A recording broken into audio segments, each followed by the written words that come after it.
नमस्कार। आप सबका हार्दिक स्वागत। Welcome everyone. आइए सबसे पहले उस परमपिता परमेश्वर का वंदन करते हैं, उनका स्मरण करते हैं जिनकी कृपा से ये सृष्टि चल रही है।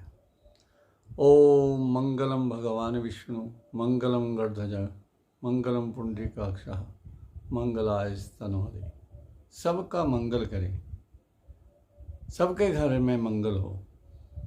जैसे कि मैंने आप सबसे ये पहले ब्लॉग्स में कहा है कि एक दिन मैं सभी लोगों का हमारे शास्त्रों के अनुसार वर्णन करूँगा कि कहाँ कहाँ लोक हैं, कहाँ स्वर्ग है, कहाँ नरक है और उनके सारे जाने के मार्ग हैं और कितनी कितनी दूरी है। लेकिन सारा संभव नहीं हो पाता। आप सबको अगर इसको ज़्यादा विस्तृत रूप में डिटेल में देखना है तो अपने पुराणों को पढ़िए। मैं पहले भी कहता हूँ, स्कंद पुराण पढ़िए, 18 पुराण हैं, उनमें से कोई भी पुराण पढ़िए, गरुड़ पुराण पढ़िए, तो उसमें आपको और डिटेल से और विस्तृत जानकारी मिल सकती है।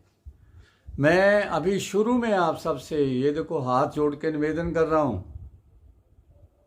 मैं अपनी मति के अनुसार, बुद्धि के अनुसार जितना मैंने उन ग्रंथों में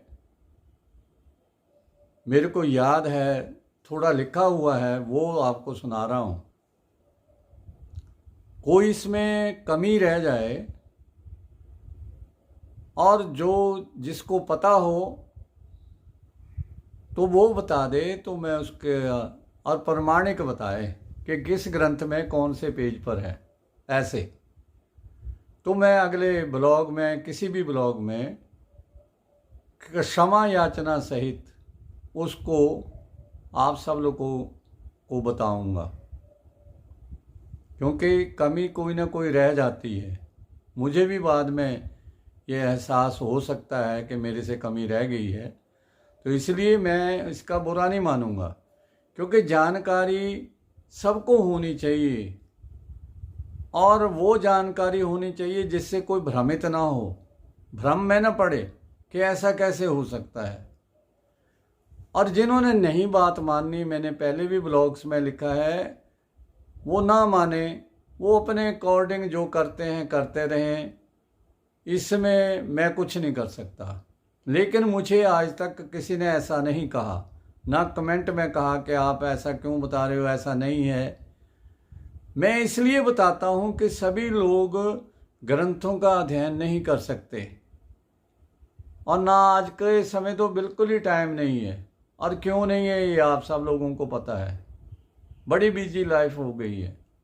तो ये सृष्टि का क्रम इसी तरह से चलता रहता है और ये फिर जब सृष्टि की संरचना होती है, एज इट इज़, जैसे है वैसे ही बाद में होती है, इसमें कोई चेंजेस नहीं होते।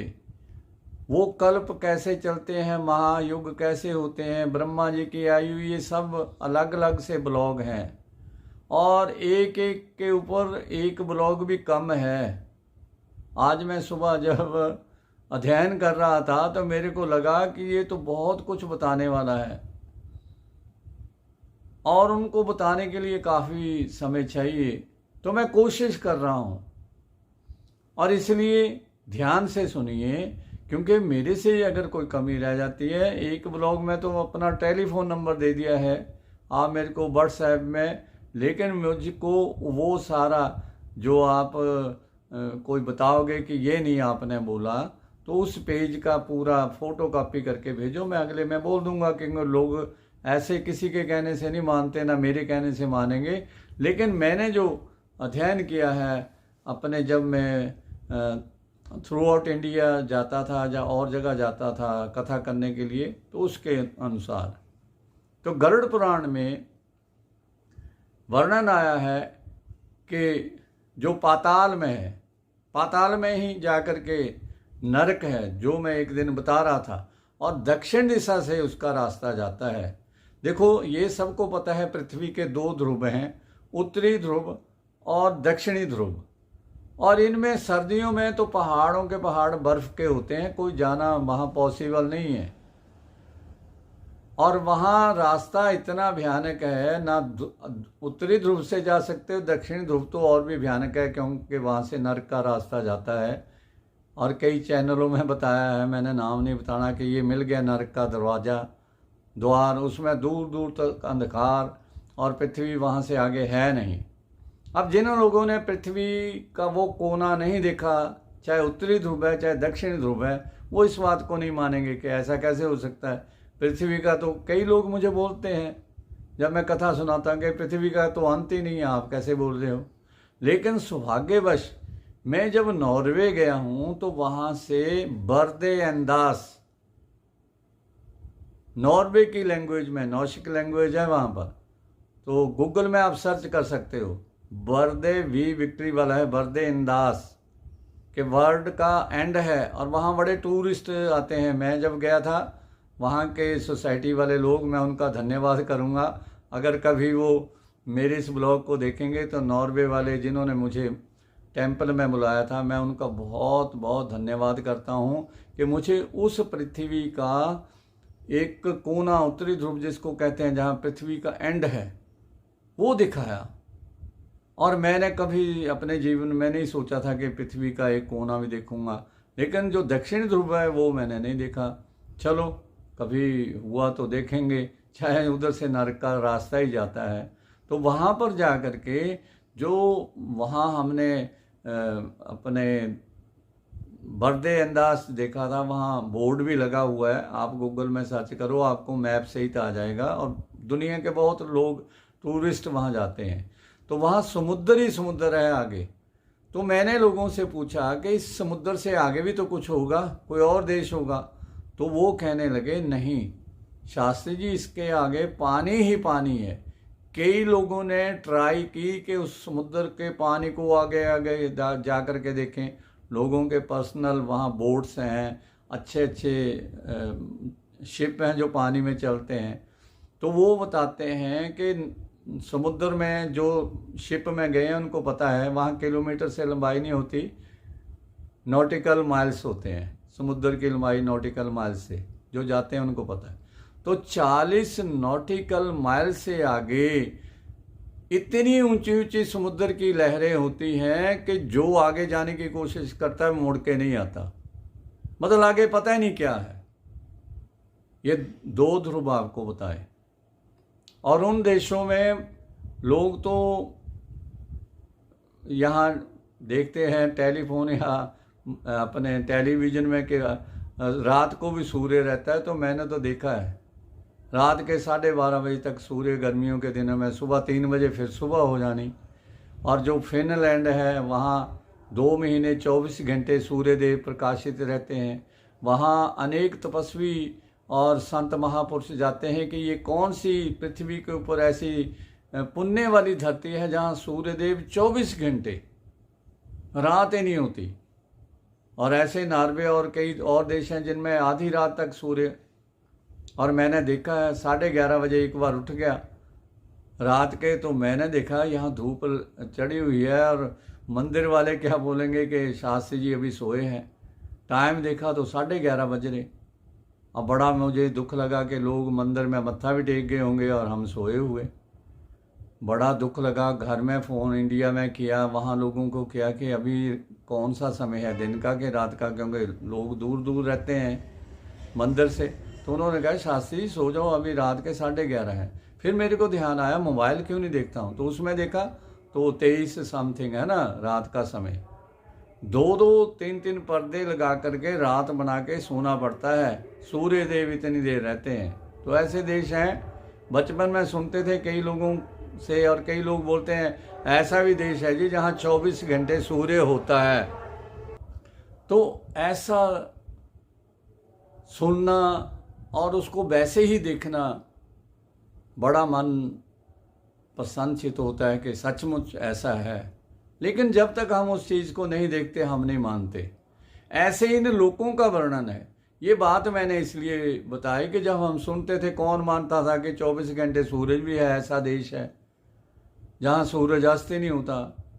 और जो जाते थे वो बोलते थे, लोग कहाँ सच मानते हैं। तो इसलिए ये जो चीज़ हम देख लेते हैं उसको मानते हैं। अब साइंस चंद्रलोक पर गई तो चंद्रमा को हाँ जी वहाँ पर है, नहीं तो कौन मानता था। ऐसे मंगल पर जा रही है, लेकिन स्वर्ग इससे भी ऊपर है। मैं आज वो वर्णन कर रहा हूँ, लेकिन पहले जो पृथ्वी के नीचे पाताल हैं वो मैं आपको बताता हूँ।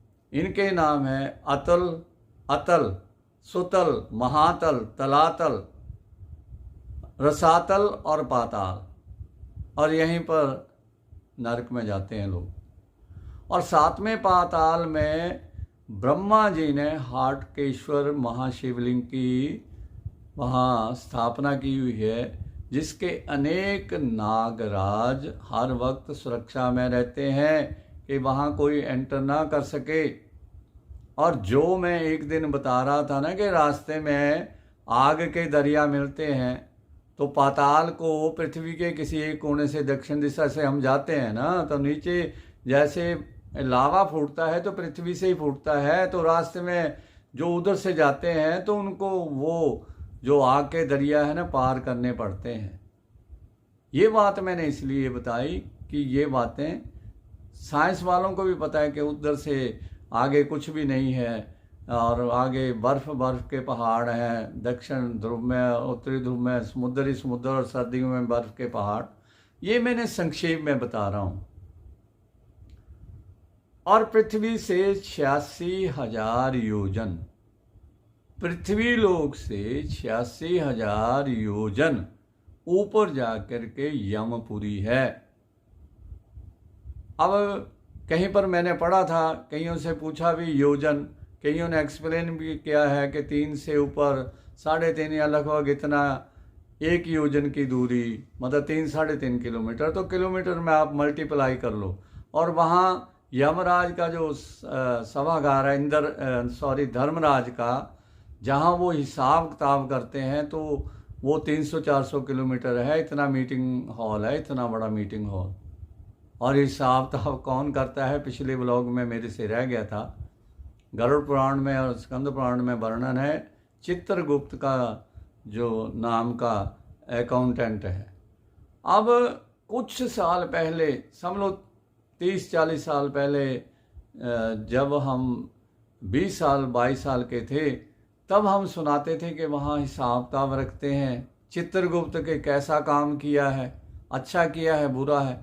तो लोग वैसे तो मानते थे कि शास्त्री जी बोल रहे हैं तो ठीक ही है, और गरुड़ पुराण में भी लिखा है कि हिसाब किताब होता होगा, और बाकी पुराण भी बोलते हैं। तो लोग कहते थे इतना बड़ा हिसाब किताब कैसे वो रख लेते हैं चित्रगुप्त, और इतना कहाँ पोथी पत्रे हैं जिनमें वो लिख के रखते हैं। और जिनके द्वारा वो हिसाब किताब जाता है वो मैंने पहले बता दिया है। दोनों टाइम की संध्या, सूर्य की रोशनी, किरणें, वायु, जल, और ये सारे जो हैं भगवान के दूत हैं, हिसाब किताब वहाँ पहुँचाते रहते हैं। यहाँ पर सबकी होती है। तो तब मेरे को भी पता नहीं था कि इतने बड़े बड़े टॉप के कंप्यूटर उनके पास होंगे, जिसमें हम लोग विदेश जाते हैं या कहीं भी जाते हैं तो नाम लिखते हैं उसका और डेट ऑफ बर्थ, सारा हिसाब किताब आ जाता है। तो ऐसे ही उनके पास भी होंगे, लेकिन तब लोग नहीं मानते थे। आज साइंस ने इतनी तरक्की कर ली कि अब लोग मानते हैं हाँ ऐसा होता होगा। तो वो चित्रगुप्त हैं, और सबका हिसाब किताब है, मेरा भी है, आप सबका है। ये मैंने आपको इसलिए बताया कि ये नीचे के लोग हैं। अब ऊपर के लोग जो हैं, पृथ्वी से, पृथ्वी पर जहाँ तक हम घूम सकते हैं, जहाँ तक पृथ्वी है उसको हम भूलोक बोलते हैं, और इसके ऊपर सूर्य तक भुवलोक बोलते हैं। अब सूर्य तक लंबाई चौड़ाई श्री हनुमान चालीसा में युग सहस्र योजन पर भानु, युग सहस्र योजन, योजनों में होती थी पहले, इतने किलोमीटर है। ये किलोमीटर मल्टीप्लाई कर लो, और कईयों ने किए हैं तो साइंस वाले भी बोलते हैं कि पृथ्वी से इतने हजार किलोमीटर ही ऊपर सूर्य है, और उसके ऊपर भूवालोक से ऊपर सूर्य और ध्रुव तारा के मध्य में 14 लाख योजन का जो खाली जगह है। अब इनको किलोमीटर से मल्टीप्लाई आप लोग करते रहो, और करना चाहिए, क्योंकि मैंने पहले भी बताया था सूर्य और ध्रुव तारे के बीच में स्वर्ग है। तो 14 लाख योजन का जो अवकाश है ये स्वर्गलोक है। इसमें अलग अलग विभाग हैं, वो वर्णन करूँगा तो फिर आज का ब्लॉग यहीं हो जाएगा, फिर कभी, क्योंकि इतने विषय होते हैं, मुझे एक शब्द के ऊपर रुक जाऊंगा तो फिर वही बोलता रहूँगा। इसलिए, और मेरे को इसके लिए अध्ययन भी करना पड़ेगा कि कौन कौन से डिपार्टमेंट कितने कितने हैं, और जब मुझे समय लगा तो ज़रूर बताऊंगा। और ध्रुव तारे से ऊपर सूर्य और ध्रुव तारा बता दिया। ध्रुव तारे से ऊपर महर्लोक है, महर्षि लोग जो रहते हैं, 1 करोड़ योजन, इतना लंबा चौड़ा है वो एरिया जहाँ महर्लोक है, महर्षि लोग और जो तपस्वी जाते हैं। और उससे ऊपर 2 करोड़ योजन का जनलोक है, जहाँ सनकादि ऋषि निवास करते हैं। और उसके ऊपर 4 करोड़ योजन का तपलोक है, जहाँ तपस्वी जाते हैं। वो तपस्या जिन्होंने हजारों हजारों साल तपस्या की होती है। और यहाँ सप्त ऋषि भी हैं, सनकादि ऋषि, सॉरी आपको बता दिया। और ये तपलोक में वो जहाँ बैराज नाम वाले देवता निवास करते हैं। तपलोक से ऊपर 6 गुना विस्तार वाला सत्यलोक है, इसको ब्रह्मलोक भी बोलते हैं। 6 गुना विस्तार वाला, अर्थात 4 करोड़ को 6 गुना से और कर लो मल्टीप्लाई। और सत्यलोक जो ब्रह्मलोक को जाते हैं, कईयों ने अपने लोक को लिखा भी होता है सत्यलोक निवासी, ब्रह्मलोक निवासी, अपने किसी भी पूर्वज के लिए। तो वो ब्रह्मलोक है, वहाँ किसी की मृत्यु नहीं होती, जन्म मृत्यु नहीं होती, ये वो ब्रह्मलोक है। और सत्यलोक से ऊपर 18 करोड़ 25 लाख योजन पर, 18 करोड़ 25 लाख योजन की दूरी पर परम कल्याण धाम प्रकाशित है, स्वयं प्रकाशित है। साइंस वाले भी बोलते हैं कि ऊपर कोटि कोटि सूर्य हैं जिनसे प्रकाशित हो रहे हैं, लेकिन हमारे धार्मिक ग्रंथ कहते हैं कि वहाँ पर जो जितने तपस्वी जाते हैं वही वहाँ पर प्रकाशित हो रहे हैं, ये हमारे धर्म ग्रंथ कहते हैं। और इन सब से ऊपर अब प्रश्न पैदा होता है कि इससे ऊपर क्या होगा। ये आकाश जो देखते हो ना, इसमें हमारी आंखों की रोशनी इतनी तेज नहीं है।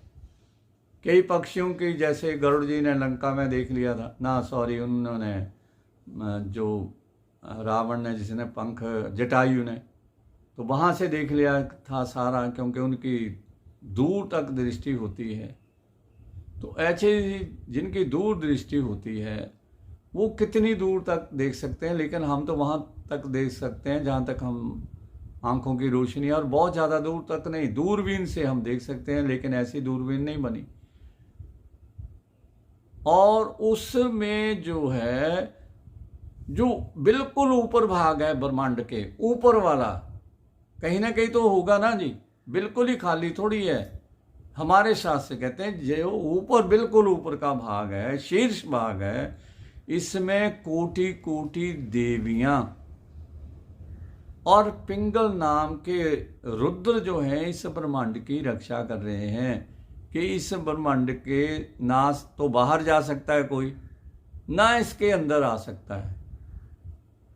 ये आपको ब्रह्मांड की मैंने यथामति जितना मेरे पास ग्रंथों से मैंने पढ़ा था वो बताया।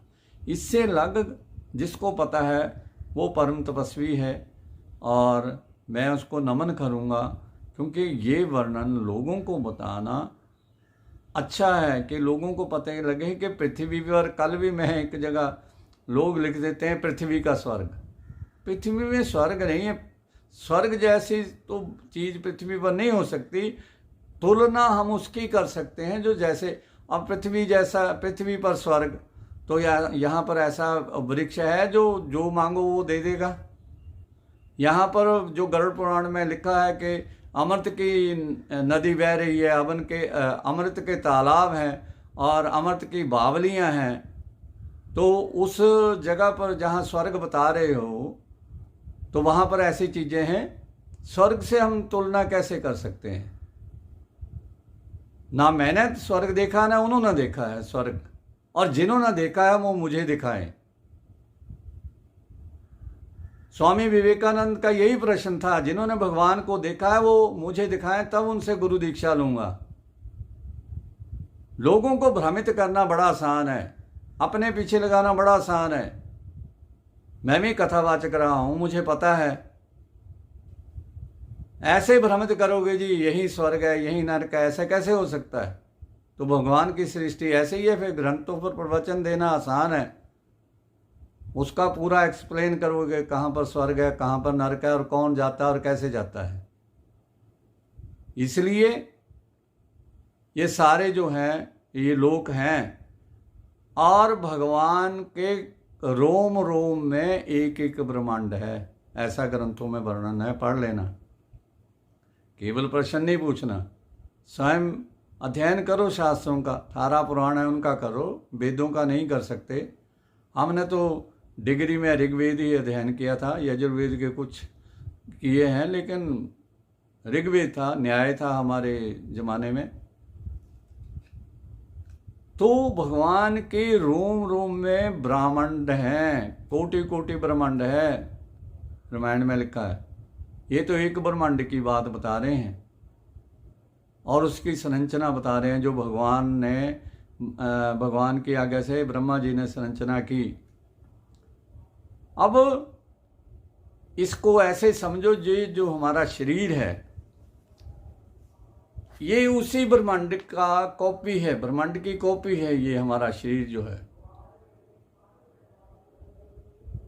श्री गुरु ग्रंथ साहब में भी लिखा है, जो ब्रह्मांडे सोई पिंडे। जो ब्रह्मांड में है वो इस शरीर में है, अर्थात ब्रह्मांड में आकाश है तो हमारे शरीर में भी आकाश है। अगर यहाँ पृथ्वी है ब्रह्मांड में तो पृथ्वी हमारे शरीर में है, और हमारे ग्रंथों में भी यही लिखा है, सनातन धर्म में। अब उसका वर्णन कैसे है? जैसे पैर के तलवे होते हैं, तो पैर के तलवे जो हैं, मूल तलवा जो है पाताल है, और ऊपर का पैरों का तलवा जो है रसातल है। मतलब पैर के नीचे का हिस्सा और ऊपर का हिस्सा, ये दो बताए आपको। और गुल्फ जो है वहाँ के साइड के, तो वो तलातल हैं, और पिंडलियाँ जो हैं टांगों की महातल हैं, और घुटने सुतल हैं, और जांग और कटी भाग जो है ये अतल है। ये नीचे के लोग जो मैंने बताए, ये बॉडी में मैंने आपको कौन सा भाग कहाँ का प्रतीक है वो बताया। अब भूलोक की बात आई, पृथ्वी की, तो पृथ्वी पर जैसे अन्न जल सब होता है, तो बॉडी में, शरीर में कौन सा भाग हुआ? पेट। पेट में अन्न जल जाता है, और इसलिए ये लोक है। और भुवा लोक, अच्छे बुरे विचार आना। और उसके भाग ऊपर जो है सूर्य, ये आंखें इत्यादि। यहाँ पर बड़ा वर्णन है जो मैं आपको डिटेल से बताता हूँ। अब नाभि से ऊपर भूलोक है तो उदर को भूलोक, और भुवा को बक्ष स्थल। ये जो हमारा बक्ष स्थल है भुवलोक है, जो ऊपर सूर्य तक है। और बक्षस्थल से ऊपर स्वर्गलोक है, और स्वर्गलोक जो है गरीबा में, कि अच्छे बुरे विचार हमारे गले से निकलते हैं तो अच्छे विचार निकलते हैं, तो ये स्वर्ग का प्रतीक और महरलोक और मुख को जनलोक, यहाँ से मुख से वाणी लिखती है, और जनलोक से ऊपर जो नेत्र हैं दोनों, ये तपलोक हैं, तपलोक का प्रतीक है। ब्रह्मांड में जो मैंने आपको लोक बताए, तो ये नेत्र तपलोक के प्रतीक हैं, मतलब इंगित करते हैं कि तपलोक यहाँ पर है। ये ब्रह्मांड का पूरा नक्शा है हमारा शरीर। और मस्तक को सत्यलोक, ये मस्तक जो है सत्यलोक का, जहां परमात्मा निवास करते हैं। अब सत्यलोक का कल परसों मैंने एक वर्णन किया था, किस जिसके ब्रह्मरंध्र, ये ब्रह्मरंध्र है, ऋषि लोग, महातपस्वी लोग जब तपस्या करते हैं तो उनके ब्रह्मरंध्र से प्राण निकलते हैं, मस्तिष्क में ऊपर होता है और वहाँ गड्ढा सा बन जाता है। मैंने कई महापुरुषों का वो अंतिम समय का सुना है, तो वहाँ फूल रख देते हैं कि गड्ढा सा बन जाता है, कईयों का यहाँ पर थोड़ा हो जाता है। तो यहाँ से प्राण जब निकलते हैं, ये हमारी जीवात्मा निकलती है, तो वो सीधा सत्य लोक हो जाता है। वो आँखों से जाए तो उस लोक में, कानों से जाए तो उस लोक में, नासी से या मुख से तो उस लोक में जाए, मतलब मुख लोक तक जाए तो कम से कम स्वर्ग में, और ऊपर के लोकों से ये प्राण निकले तो नाक, कान और आँखों से, तो ये समझ लो कईयों की आंखें खुली रहती हैं, तो यहाँ से जाने वाला भी ऊपर के लोक में। ये मैंने आपको ये दृष्टांत दे रहा हूँ। और मैंने उस ब्लॉग में नरक वाला जो वर्णन किया था, स्वर्ग और नरक वाला, तो नरक तो जो मलमूत्र से निकलते हैं, माफ़ करना, मैं क्षमा चाहूँगा, किसी को बुरा लगे तो निश्चित ही नरक का निश्चित है। ये पुराण पढ़ लो, उसमें पता लग जाएगा, अधोगति जिसको बोलते हैं। और फिर चाहे हम पेहोवा क्यों जाते हैं, इसलिए कि उसकी सदगति हो, कि बेड के ऊपर उसकी डेथ हो गई है या कहीं हॉस्पिटल में, तो इसलिए पेहोवे जाते हैं ना, या गया में जाकर के श्राद्ध करते हैं कि उनकी मुक्ति। गंगा जी में और कितनी नदियां हैं, गंगा, यमुना, सरस्वती, सिंधु, कावेरी, ये हमारी पवित्र नदियां हैं। तो यहाँ जाकर के उनकी मुक्ति के लिए इसीलिए करते हैं कि इनकी मुक्ति हो जाए, मुक्त हो जाए। अगर पहले ही वो मुक्त है तो फिर जाने की क्या आवश्यकता है, वहाँ नहीं जाना चाहिए। ये मैंने आपको इसलिए बताया, ये ज्ञान वाली है। ज्ञान की बातें शुष्क होती हैं, ये मज़ा नहीं आता। कथा कीर्तन और ये सब करो तो उसमें आनंद भी आता है। अब कई ब्लॉग को देखते देखते सोचते हैं क्या ये बोरिंग है, और कईयों को लगता है कि हमें सुनना नहीं चाहिए। इसलिए नहीं सुनना चाहिए जिसको ये डर है कि मैंने, अब पता होता सबको किसने क्या क्या किया, लेकिन जिनको पता है मैंने ईश्वर को पाना है, ईश्वर के पास जाना है, तो वो फिर इस ब्लॉग को जरूर देखेगा और अपने बची हुई आयु में ये प्रयत्न करेगा कि भगवान का चिंतन करें, भजन करें। लोग भजन गाते हैं ना, तो उसका मतलब ये नहीं कि वो गाना हो गया। भजन जो है भज धातु से बनता है, भज धातु। भज का अर्थ है भजना, चिंतन करना। चिंतन करो, हर वक्त चिंतन करो, श्वास श्वास में राम रट, व्यर्था श्वास मत खोए, ना जाने इस श्वास के आवन होए के होए। पता नहीं कब सांस निकल जानी है। सोए सोए सुबह नहीं होनी, कई लोग सोए रह जाते हैं। और श्वास श्वास में इसलिए नाम रटना चाहिए। और गरुड़ पुराण में लिखा हुआ है, जिनको डिटेल से जाना है ना, तो हमारे काम काज के लिए थोड़ी सी सांसें हैं, मतलब थोड़ा सा समय है। आधी उम्र तो हमारी सोने में चली जाती है। अब महापुरुषों से प्रवचन में सुनते हो, अगर एवरेज 70 तो नहीं होती आजकल, चलो मान लेते हैं 70-80 हो गई, तो 40 साल, आधी उम्र तो रात को सोने में चली गई, आधी बची। दिन में हम काम काज करते हैं, सोए सोए थोड़ी करते हैं। जो रात को करते हैं वो दिन में सोते हैं, बात एक ही है। तो आधी उम्र सोने में, आधी काम धंधों में और पैसे कमाने में चली जाती है। बुढ़ापे में नाम नहीं जप होता। थोड़ी सी भी प्रॉब्लम आ जाए, हम बैठ नहीं सकते, नहा नहीं सकते। और मैंने बताया था कि वहाँ पर धर्मराज के यहाँ जितने भी रोग हैं, मैंने नाम नहीं लिए थे, लोगों को बुरा लगेगा, भयंकर से भयंकर रोग, रोग समझते हो ना, ज्वर इत्यादि, बुखार इत्यादि, अजीर्णता और जितने जितने भी हैं, वो वहाँ रोग विद फैमिली, उनका परिवार है, बाल बच्चे हैं उन रोगों के रोग। और जब जिसकी बारी होती है तो धर्मराज भेज देते हैं कि जाओ उसकी तैयारी करो। ये मैंने एक ब्लॉग में बोला था और बिल्कुल सत्य है। 2 दिन पहले मैं किसी से हॉस्पिटल मिल करके आया, आज की बात नहीं है, बड़े साल पहले की, अब भी पता है। तो ठीक हो गया, उन्होंने कहा ले जाओ अब तो ये बिल्कुल ठीक है। और घर आया, अगले दिन पता लगा वो रो रहे हैं ऊपर। मैंने कहा अब क्या हुआ? कल तो सब ने बोला कि ठीक है, डॉक्टर्स ने भी बोल दिया, कहते पता नहीं ठीक ठाक हो गया, इतने पैसे भी लग गए। तो रोग भी छोड़ जाते हैं। कोई भगवान नहीं है, हम इलाज कराते हैं, भगवान नहीं है। जो इलाज करते हैं वो भी सब दुनिया से जाते हैं।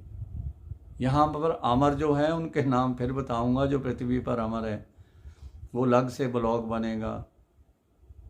इसलिए ये बात आप समझ लो कि अगर हमने इस मनुष्य के शरीर में भगवान का भजन नहीं किया तो पता नहीं कितनी कितनी योनियों में जाना पड़ेगा। एक दिन योनियां भी बताऊंगा कितनी लाख किसकी हैं, सब 84 लाख आपको बताऊंगा, वो ब्लॉग अलग से बनेगा।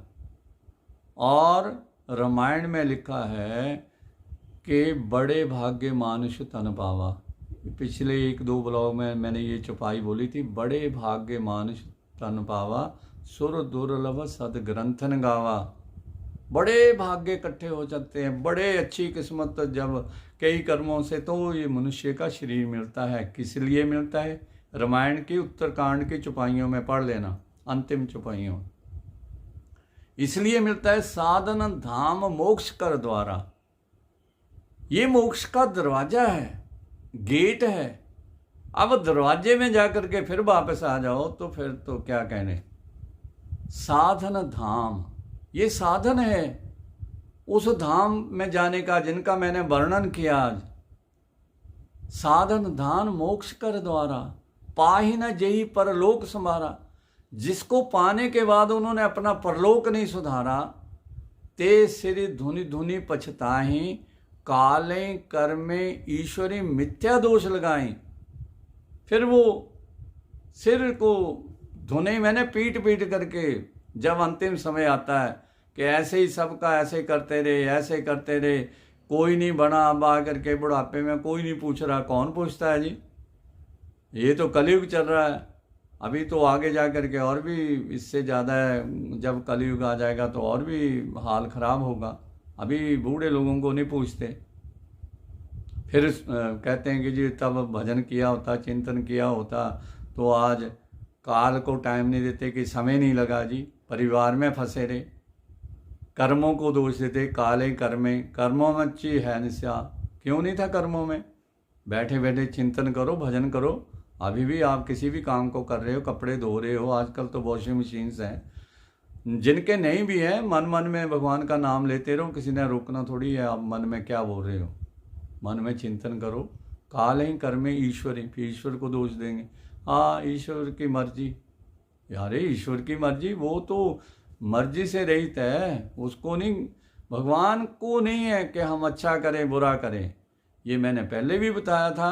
धर्मराज भी कर्मों के अकॉर्डिंग हमको फल देते हैं। अब यहाँ पर पृथ्वी पर जो नर्क स्वर्ग की बातें हैं ना, वो तो अलग है, वो तो मैंने बता दिया, स्वर्ग नर्क यहाँ नहीं है। लेकिन दुख मिलते हैं यहाँ, कई बार हमें दुख अपने कर्मों के यहाँ पर मिल जाते हैं। और वो भी वैसे ही लगभग होते हैं जैसे पुराणों में आता है कि नरक में रह रहे हैं। जब मल मूत्र जिसका बिस्तर में होता है, ये बुरी बातें लग सकती हैं, लेकिन ध्यान रहे कि अगले मोक्ष की प्राप्ति के लिए आपको ये अलर्ट रहना है। ये ईश्वर ने हमें शरीर दिया है, इसलिए दिया है, ये शास्त्रों में वर्णन है। और एक दोहा सुनाता हूँ, दुर्लभ मानुष जन्म है, देह न बारंबार, तरवर ज्यों पत्ता झरे, बोहरी न लागे डाल। ये शायद रहीम या किसी और महापुरुष का दोहा है, मुझे अभी याद नहीं आ रहा। दुर्लभ मानुष जन्म है, देह न बारंबार। ये मानुष जन्म बड़ा दुर्लभ है, देह न बारंबार, ये देह बार बार नहीं मिलती। तरुवर ज्यों पत्ता झड़े, जैसे वृक्ष से एक बार पत्ता लगा हुआ झड़ जाता है ना, बहुरी ना लागे डार, वो पत्ता नहीं लगता, नया पत्ता आ जाता है। और इससे जान करके भगवान का चिंतन करो। और अंत मता सो गता, एक कहावत है, या जन्म जन्म मुनि जतन कराही, अंत राम कहीं आवत नाही। अब हर वक्त भगवान का नाम लोगे तो भगवान का स्मरण होगा। नहीं तो श्रीमद् भागवत की वो प्रसंग आपने सुना होगा कि एक ऋषि थे और कई जन्मों से तपस्या कर रहे थे। तपस्या करते करते उन्होंने ये संकल्प लिया हुआ था कि इस जन्म में मैंने मुक्ति पानी ही पानी, किसी का ध्यान नहीं करना, जहाँ रहूँगा किसी से कोई मतलब नहीं, तपस्या करनी। अब अपनी कुटिया से नहाने के लिए नदी में जाते थे और आना और भक्ति में लग जाना, जो भिक्षा में मिले जो कंदमूल मिले खा लेना। लेकिन एक बार नदी में नहाने जा रहे थे तो एक हिरण का बच्चा रास्ते में मिला। तो हिरण की आंखें बड़ी सुंदर होती हैं, तो आंखें देखी तो कुछ नहीं कि मेरे को नहीं इसमें लेना देना कुछ भी, मैं तो अपना भजन चिंतन करूँगा। और ऐसे एक दो दिन में फिर बच्चा भी उसको देखता था तो वो भी देखते थे। अब एक दो बार पत्ता खिला दिया, पत्ता खिलाते खिलाते वो बच्चा भी उनसे घुल मिल गया, उनके आश्रम में रहने लगा। तो उसको घास पत्ता डालना जैसे आदमी का स्वभाव होता ही है।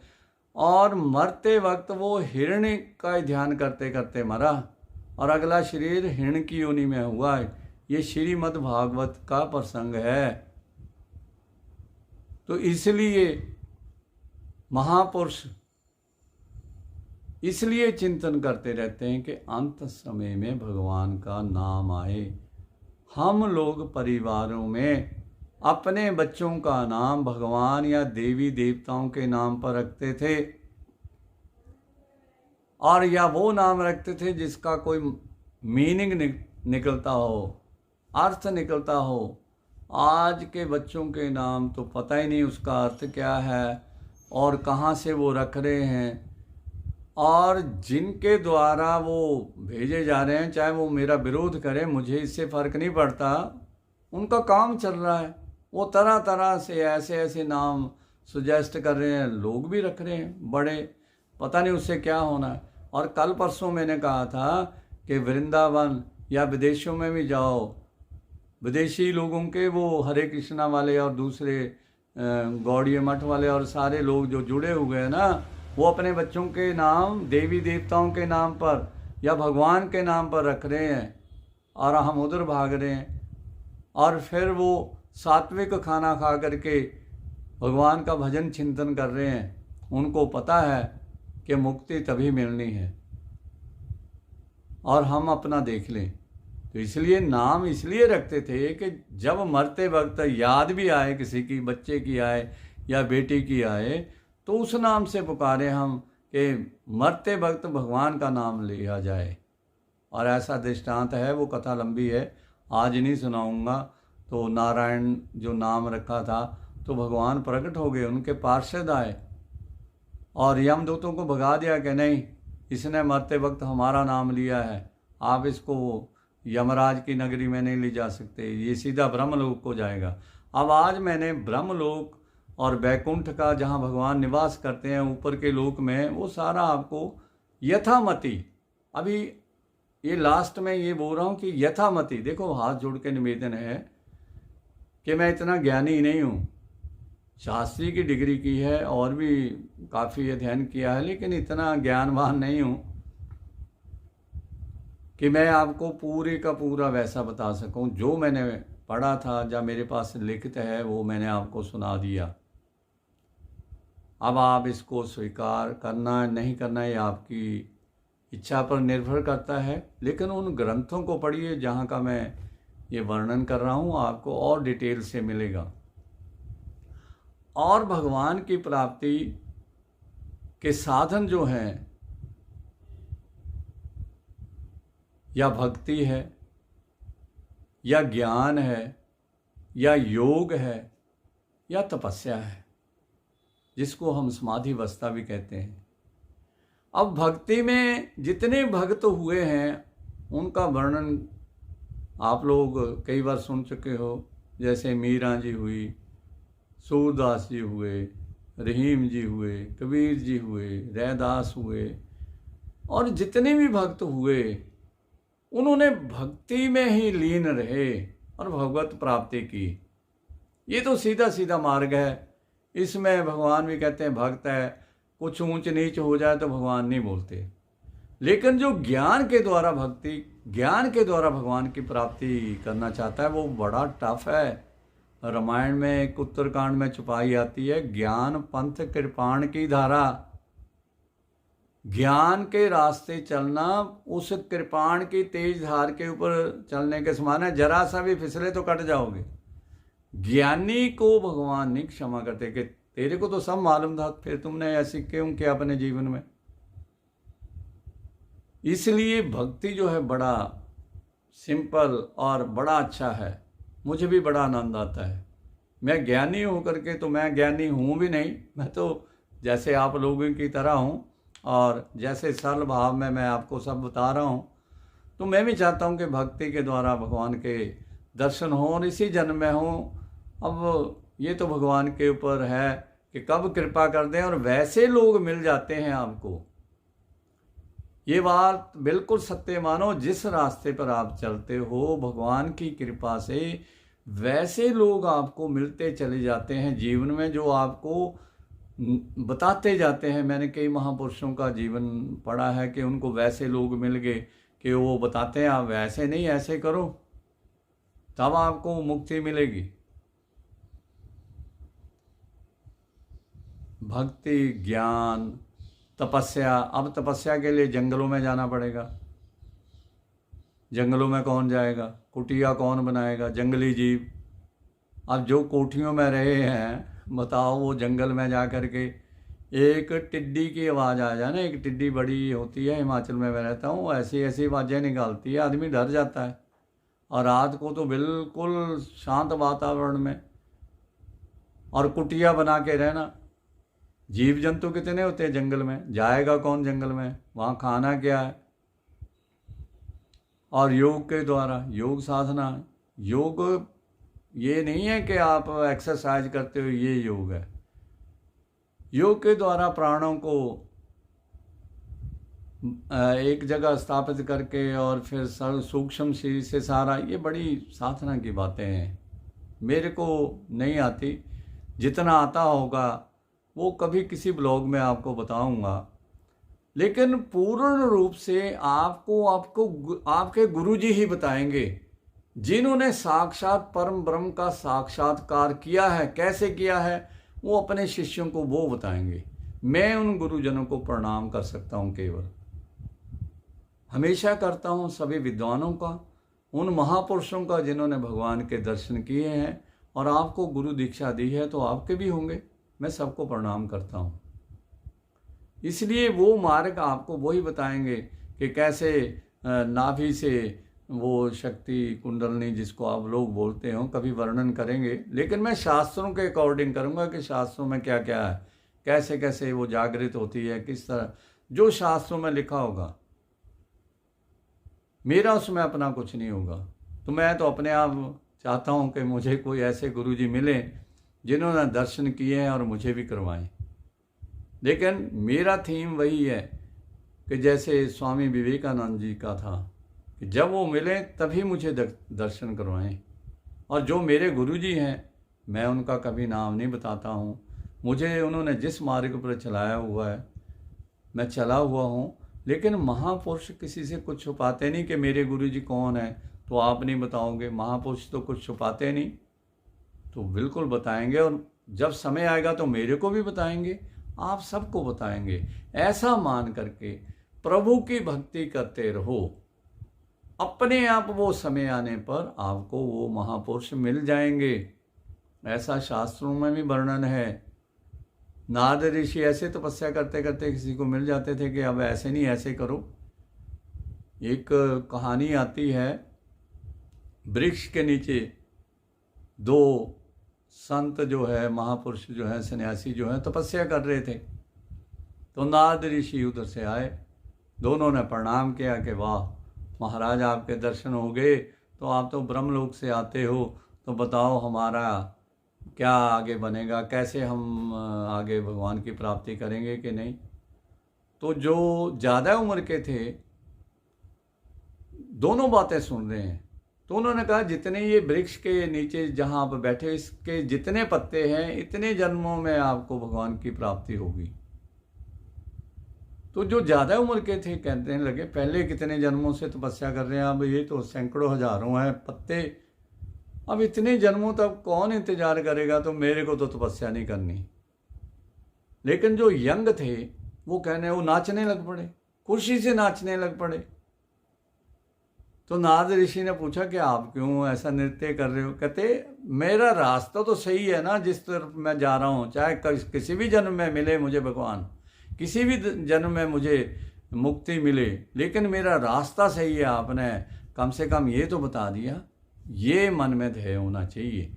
आपको आपके गुरुजी जिनसे आपने दीक्षा ली हुई है वो कह दे कि हाँ बेटे, आपका या बेटी जो भी है, आप जिस रास्ते पे जा रहे हो बिल्कुल सही है, तो सच मानो आपको इसी जन्म में भगवान के दर्शन होंगे। और लोगों को होते हैं, मैंने ऐसे कई लोगों का वर्णन पिछले ब्लॉग में, नाम नहीं मैं लेता हूँ क्योंकि सबका पर्सनल होता है, और ऐसे महापुरुष आपने भी देखे होंगे, मैंने भी देखे हैं, जो साक्षात परम ब्रह्म स्वरूप होकर के इस पृथ्वी से गए हैं। लेकिन फिर ध्यान रहे कि भगवान का चिंतन, आपके गुरु जी का जो निर्देश है उसको मानना चाहिए। और मेरे से कोई ऐसी बात जो आपको नहीं अच्छी लगे, क्योंकि ये विषय ही कुछ ऐसा होता है, जब आपको लगे कुछ और भी था, तो आप उन ग्रंथों को अध्ययन करो। और भी बड़े ग्रंथ हैं, तो आपको और विस्तृत ज्ञान की प्राप्ति होगी। आज के ब्लॉग में मैंने बहुत थोड़ा लंबा हो गया है, बहुत जितना मुझे ज़्यादा से ज़्यादा मेरे अकॉर्डिंग नहीं, ग्रंथ तो एक ग्रंथ को कई कई महीने लग जाएंगे अगर बताएंगे, लेकिन ब्लॉग के हिसाब से थोड़ा लंबा हो गया, इसलिए क्षमा चाहूँगा। आप लोग मेरे हर ब्लॉग को इतने प्यार से देखते हो, हजारों की तादाद में देख रहे हो, आप सबका बहुत बहुत धन्यवाद। Thank you everyone. इसलिए इंग्लिश में बोलता हूँ, विदेशों में भी लोग बोलते हैं उनको थैंक यू, वहाँ विदेश में मैंने सीखा था। थैंक यू नहीं, इंग्लिश में बोल लेता हूँ जितनी मैं बोल सकता हूँ, क्योंकि गोरू में रहा हूँ तो इंग्लिश वहाँ होती है, लेकिन जितनी बोल सकता मैं बोलता हूँ, इसलिए थैंक यू भी बोलता हूँ, क्योंकि विदेशी लोग भी देखते हैं। इसलिए पुनः आप सबका बहुत बहुत धन्यवाद। और आपको ये ब्लॉग या पिछले ब्लॉग जितने मैंने डिफरेंट टाइप्स के ब्लॉग इसलिए डाले हैं, कभी एक ब्लॉग से मन हट जाए तो दूसरा ब्लॉग देखो। अब तो प्ले लिस्ट भी आ गई है, प्ले लिस्ट में 1 बाय 1 आप ब्लॉग देखो, उसमें सब तरह के ब्लॉग हैं। आपको जो आपको अच्छे भी लगें और आपको कोई ना कोई उसमें से मैसेज भी मिले तो आप देखो।